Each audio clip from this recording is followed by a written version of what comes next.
What if the people who made you laugh, made you cry, made you feel something real on screen, were secretly fighting battles no one could see? No warning, no headlines, no obvious signs. While the world applauded their performances, many were carrying unimaginable pain behind closed doors. These weren't stars who disappeared from the spotlight. They kept showing up. They kept performing. They stood in front of cameras while their strength faded, while silent illnesses changed their lives in ways the public never truly understood. Some faced long medical struggles. Others hid their suffering behind smiles that fooled almost everyone around them. In this video, we uncover 20 Black actors whose lives were touched by heartbreaking diseases, shocking diagnoses, and quiet struggles that remained hidden from millions of fans. Their stories are powerful, emotional, and impossible to forget. Some left the world far too early. Others fought until their final moments with incredible courage and determination. Before you scroll past, ask yourself this: how many of these names do you actually know? Stay until the end, because number 8 will completely change the way you remember them. Subscribe to the Remembered Lives channel and hit the bell, because these stories deserve to be remembered forever.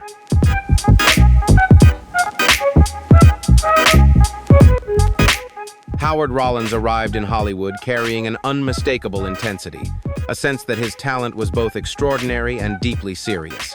Born Howard Ellsworth Rollins Jr. on the 17th of October 1950, in Baltimore, he showed early promise as a performer and studied at the Peabody Institute before continuing his training in theater. He later moved to New York City, where he built a strong stage reputation through work with respected theatrical companies, steadily developing the depth and discipline that would define his acting style. His early television work already signaled a performer of unusual range and emotional precision, but his breakthrough came with Ragtime, directed by Milos Forman and adapted from the novel by E.L. Doctorow. The role introduced Rollins to a much wider audience and confirmed his ability to bring complexity and humanity to demanding dramatic material, marking him as one of the most promising actors of his generation.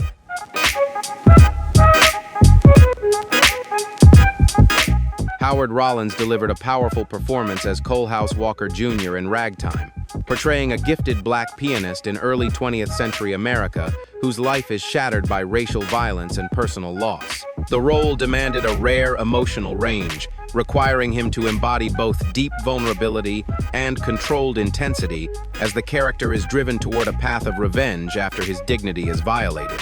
Rollins met the challenge with remarkable precision and emotional depth, earning an Academy Awards nomination for Best Supporting Actor at just 31 years old. The recognition positioned him as a rising force in American cinema, but his career path in the following years became more complex and less linear than expected. He later took on the role of Detective Virgil Tibbs in the Heat of the Night 1988-1994, reprising a character originally made famous by Sidney Poitier in the film version. The series gave Rollins a steady platform to showcase his dramatic instincts on television, even as his personal and professional life faced increasing challenges behind the scenes.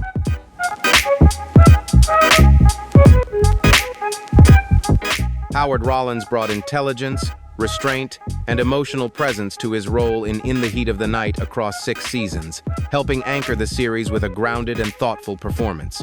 On screen, he carried himself with clarity and control, even as his personal life became increasingly difficult away from the camera. Behind the scenes, Rollins faced serious health challenges and periods of instability that deeply affected his life and career. Over time, his condition worsened due to illness and complications that placed significant strain on his health. On the 8th of December 1996, Howard Rollins passed away in New York City at the age of 46. His legacy remains defined by moments of extraordinary talent, from his Oscar-nominated performance in Ragtime to his long-running television work, a body of work that continues to reflect the depth and promise of an actor whose artistic potential left a lasting impression far beyond his years.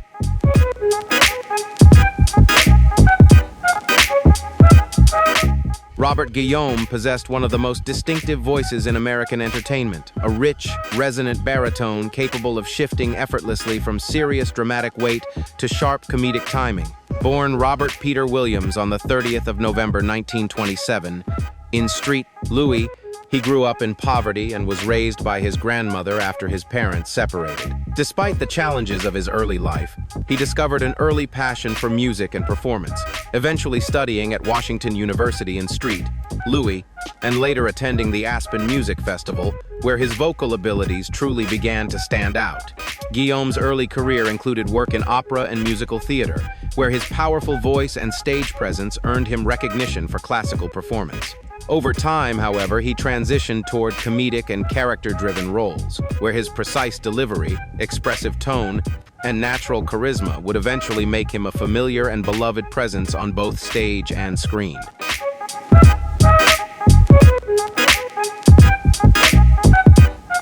Robert Guillaume reached a defining breakthrough with Soap 1977, 1979, where he played Benson Dubois, the sharp-tongued, highly intelligent household manager who always seemed to be one step ahead of everyone around him and was never shy about showing it.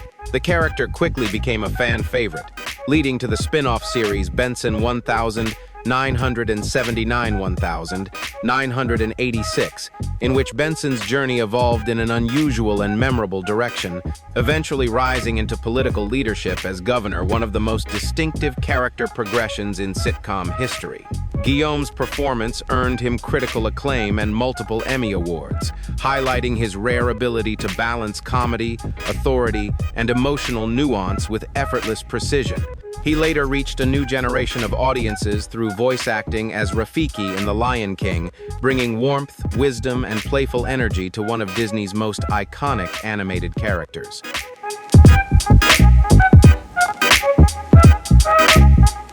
Robert Guillaume gave one of animation's most beloved characters an unforgettable presence through his voice performance as Rafiki in The Lion King, helping shape iconic moments like Circle of Life and the film's guiding scenes of wisdom and reflection.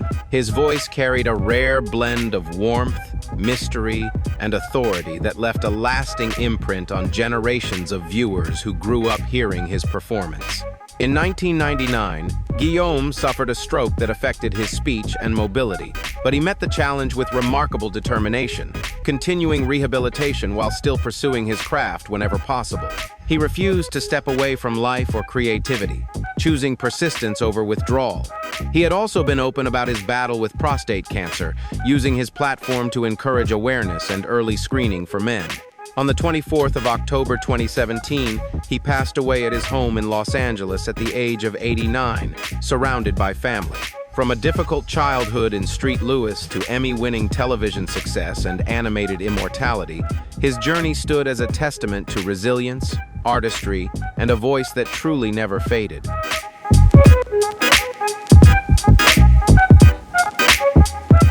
Rosalind Cash had a screen presence that felt decisive and fully formed, as if she had already understood every layer of a scene before it began. Born on the 31st of December 1938, in Atlantic City, she entered the world of acting through rigorous theatrical training that shaped her into a performer of precision and intensity. Before moving into film and television, Cash devoted herself to the stage, where discipline and emotional control. She later became part of the Negro Ensemble Company in New York City, an influential institution in Black American theater that helped define a generation of performers and writers. There, she worked alongside some of the most respected actors of her time, refining a style marked by confidence, intelligence, and strong dramatic control that would carry into her screen career.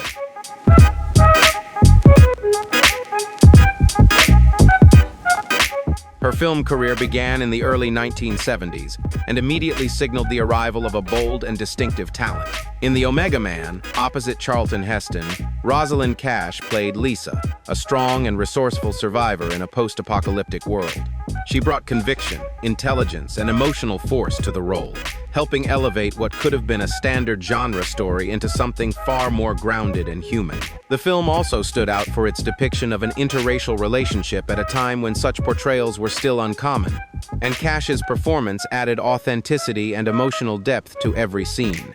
Throughout the decade, she continued building an impressive and varied body of work, appearing in films such as The New Centurions and Amazing Grace. Rather than settling into predictable roles, Cash consistently chose projects that pushed boundaries and challenged audiences, reflecting an artistic approach driven by purpose rather than comfort.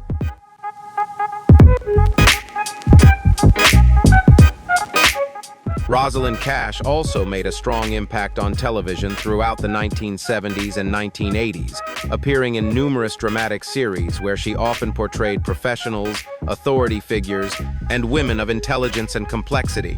These roles reflected both her commanding screen presence and her commitment to portraying Black women with depth, dignity, and authenticity during an era when such representation was still limited. In her private life, Cash was known to be extremely guarded, choosing not to share personal struggles publicly. She faced a serious illness later in life and kept the details of her condition within a very small circle of close friends and family, handling it with the same quiet strength that defined her off-screen presence. On the 31st of October 1995, Rosalind Cash passed away in Los Angeles at the age of 56. Her death marked a significant loss, ending the career of an actress whose work had consistently challenged expectations and expanded the possibilities for representation on screen, leaving behind performances that remain powerful long after her passing.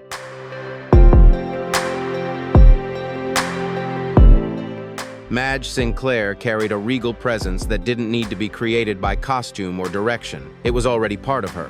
Audiences felt it instantly whenever she appeared on screen.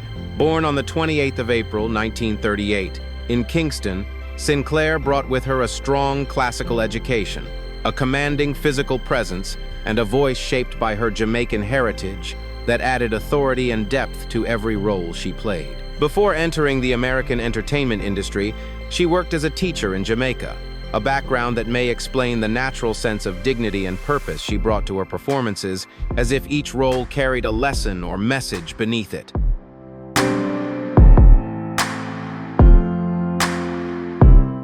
Madge Sinclair began building her American television career in the 1970s through a series of guest appearances before reaching a wider audience with her role in Roots. The landmark ABC miniseries became one of the most watched television events in U.S. history and had a lasting impact on how mainstream media portrayed slavery and African American heritage. Sinclair's performance placed her within a pivotal cultural moment, where storytelling and history intersected on a national scale. She later earned critical acclaim and an Primetime Emmy Awards win for Outstanding Supporting Actress in a Drama Series for her role as head nurse Ernestine Shoup on Trapper John, M.D., which aired from 1979 to 1986. Her work on the series further established her reputation for portraying strong, authoritative women with intelligence, warmth, and quiet command.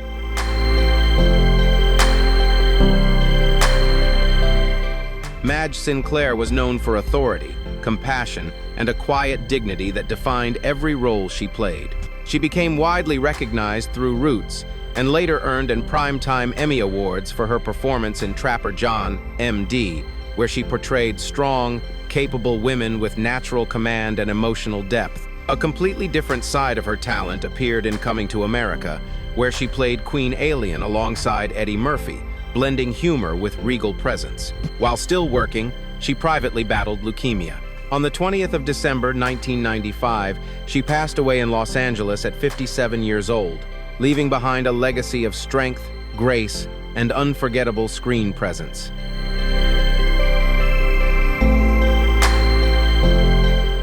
Earl Cameron didn't just live through history, he moved across it. From a colonial childhood in Bermuda into the unfolding modern world of cinema and television across nearly a century. Born on the 8th of August 1917 in Hamilton, his early life was shaped by a very different era, long before he would become a familiar face on British screens. Instead of stepping back, he slowly carved out a place for himself through persistence, talent, and discipline, becoming one of the pioneering black actors in British film and television, and helping open doors that had long been closed.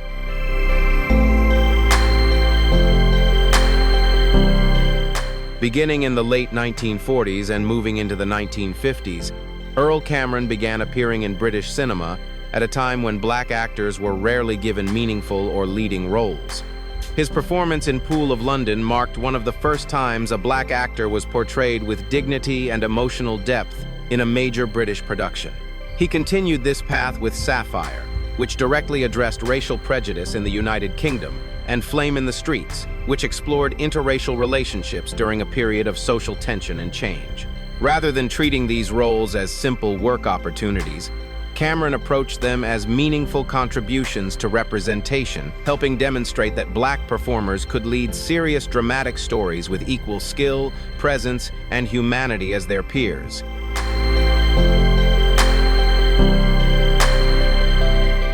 Earl Cameron later appeared in Thunderball, bringing him into the reach of the global James Bond phenomenon, where even a smaller role placed him before audiences of millions. His television career continued across decades, including appearances in the long-running sci-fi series Doctor Who, further cementing his presence in British screen history. In 2009, Cameron was appointed an Order of the British Empire in recognition of his contributions to drama, an acknowledgement of a career that had helped reshape representation in British film and television. Even in his later years, he remained active in public life, attending events and sharing reflections as one of the last surviving pioneers of his generation. On the 3rd of June 2020, Earl Cameron passed away peacefully in Kenilworth at the age of 102. His legacy endures as part of the foundation that made it possible for future generations of black actors to step into the screen world with far greater access than he was ever given.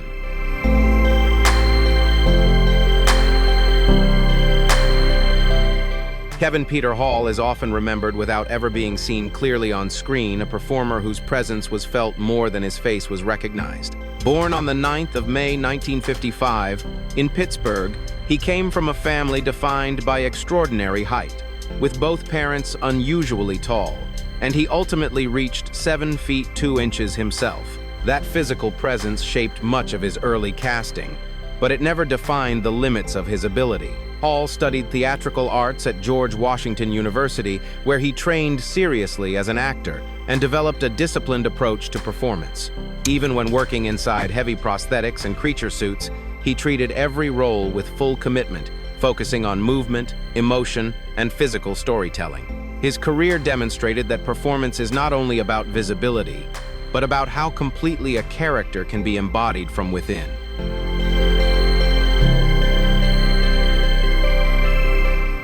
Kevin Peter Hall built a unique legacy through 2 contrasting, career-defining performances that showcased how powerful physical acting can be even without a visible face. In Predator and its sequel, Predator 2, he portrayed the iconic alien hunter known for its silent menace and predatory precision, a role that relied entirely on movement, posture, and controlled physical intensity to communicate threat. In sharp contrast, he also brought warmth and personality to Harry and the Hendersons and its later television adaptation, playing Harry, a gentle and expressive Sasquatch whose emotional depth had to be conveyed through subtle physical performance alone. The difference between these 2 roles highlighted his remarkable range from terrifying presence to comforting gentleness, all achieved without revealing his face. During this period, Hall also appeared in the NBC sitcom 227, where he had a recurring role and met actress Elena Reed while working on set.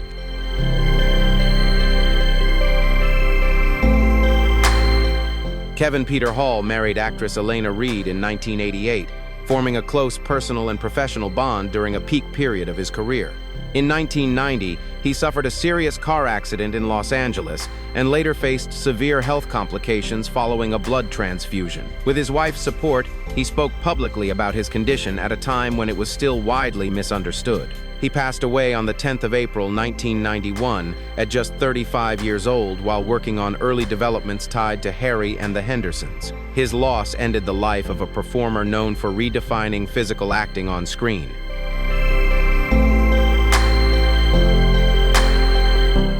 Elena Reed Hall built her career through stage, music, and television, with a steady presence shaped by both discipline and versatility.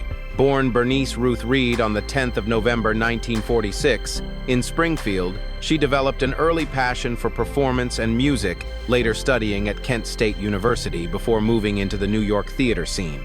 In New York, she became part of influential stage work, including the original off-Broadway production of Sgt. Pepper's Lonely Hearts Club Band on the Road, and appeared in major Broadway productions such as Chicago and Hair, including its politically charged 1977 revival. These roles placed her within a generation of performers working at the intersection of entertainment and cultural change, building a foundation that later carried into her television career.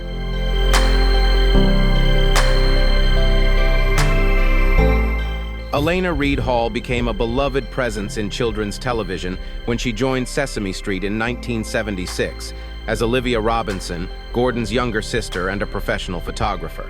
For over a decade, she represented a calm, nurturing energy on screen, helping shape a generation of viewers through a performance rooted in warmth, patience, and emotional clarity. After leaving in 1988, she joined the NBC sitcom 227 as Rose Lee Holloway, bringing grounded humor and heart to the ensemble. It was during this period that she met actor Kevin Peter Hall on set, beginning a personal relationship that connected two very different but equally dedicated careers in television and film.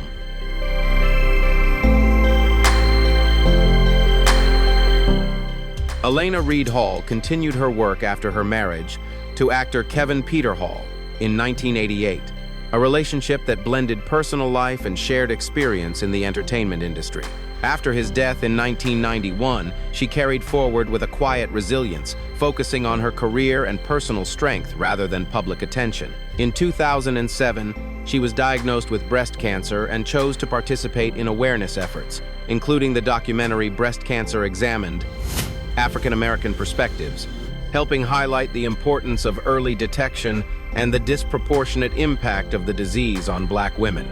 On the 17th of December 2009, Alaina Reed Hall passed away at St. John's Health Center at the age of 63.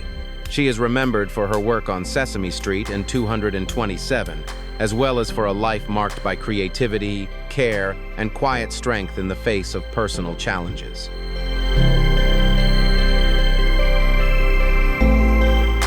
"20 names, 20 battles fought mostly in silence, mostly in private, mostly without the sympathy they deserved while they were still alive to receive it." Here is the question worth sitting with.